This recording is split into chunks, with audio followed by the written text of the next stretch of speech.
नमस्कार दोस्तों, क्या आपको पता है भारत में हर साल बकरीद के दिन कितने जानवरों की कुर्बानी दी जाती है। आखिर दुनिया भर में हर साल बकरीद के दिन कितने जानवरों की कुर्बानी दी जाती है। क्या 10,000 जानवरों की, या फिर 1 लाख जानवरों की, या फिर करोड़ों जानवरों की। आखिर बकरीद मनाया ही क्यों जाता है? क्या जानवरों के बचाने के लिए कोई कानून भी है?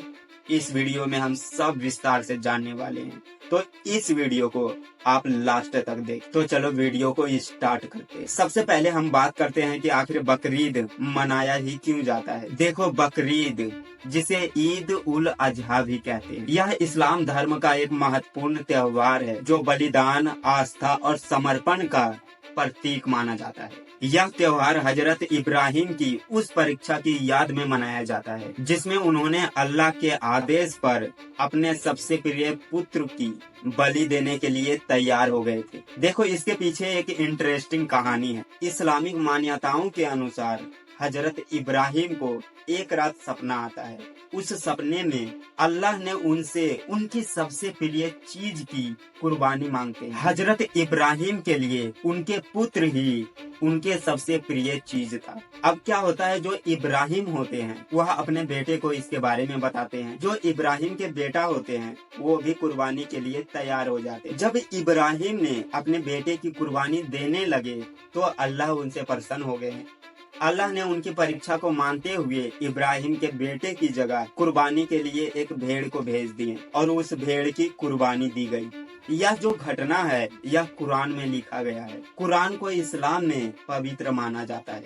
देखो, बकरीद के अवसर पर भारत में हर साल अनुमानित रूप से 10 मिलियन यानी 1 करोड़ जानवरों की बलि दी जाती है, जिसमें से बकरे, भेड़ और कुछ स्थानों पर गाय और बैल की कुर्बानी दी जाती है। अब आप ये सोच रहे होंगे कि कुर्बान किए गए जानवरों की संख्या के बारे में कैसे पता लगाया जाता है। देखो, भारत में 20 करोड़ मुस्लिम आबादी है। अगर इनमें से 5% लोग भी इस बलि की परंपरा को निभाते हैं और प्रत्येक परिवार औसतन 1 जानवर की बलि देते हैं तो यह संख्या 1 करोड़ तक पहुंच सकती है। देखो, बकरीद के अवसर पर भारत में जानवरों की बलि की संख्या राज्यों के अनुसार भिन्न भिन्न होती है, जो मुस्लिम जनसंख्या, धार्मिक परंपराओं, स्थानीय नियमों और पशु व्यापार की उपलब्धता पर निर्भर करती है। हालांकि अधिकांश राज्यों में बलि की सटीक संख्या के आधिकारिक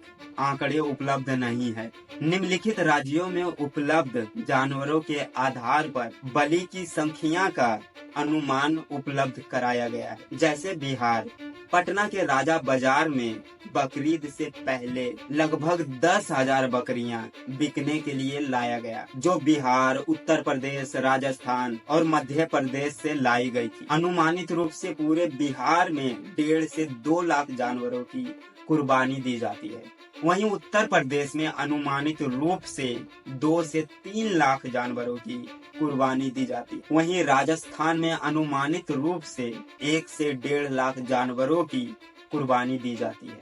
वहीं पश्चिम बंगाल में अनुमानित रूप से 1 से 1.5 लाख जानवरों की कुर्बानी दी जाती है। वहीं महाराष्ट्र में अनुमानित रूप से 1.5 से 2 लाख जानवरों की बलि दी जाती है। वहीं तेलंगाना में अनुमानित रूप से 1 से 1.5 लाख जानवरों की बलि दी जाती है। आपके मन में ये सवाल चल रहा होगा कि प्रति वर्ष इतने सारे जानवर मारे जाते हैं, इस पर कोई कार्यवाही होती क्यों नहीं है? तो इसके पीछे एक कानून है जो इसे सुरक्षा प्रदान करती है। पशु क्रूरता निवारण अधिनियम 1960 PCA एक्ट। यह जो अधिनियम है वह जानवरों को अनावश्यक पीड़ा देने से रोकता है, लेकिन अधिनियम की धारा 28 में ये कहा गया है कि किसी भी समुदाय के धर्म के अनुसार किसी भी जानवरों को मारना अपराध नहीं है। यानी कुर्बानी के नाम पर आप किसी भी जानवर को मार सकते हो, किसी भी जानवर की जान ले सकते हो।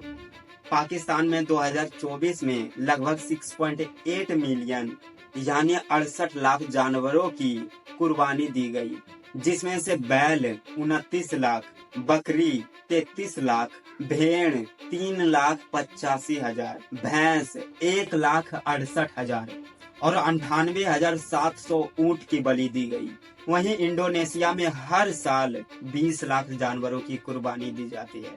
वहीं सऊदी अरब में हर साल लगभग 15 लाख जानवरों की बलि दी जाती है। इस वीडियो को हम यहीं पर समाप्त करते हैं और जाते जाते आपसे एक सवाल करना चाहता हूँ। आप जानवरों के बलि के बारे में क्या सोचते हैं? क्या जानवरों की बलि देना सही है या फिर गलत? कमेंट में जरूर लिखें। मिलते हैं एक नई वीडियो के साथ। तब तक के लिए थैंक यू। जय हिंद, जय भारत। और हाँ, आपने इस चैनल को अभी तक सब्सक्राइब नहीं किया तो सब्सक्राइब करके बेल आइकन को जरूर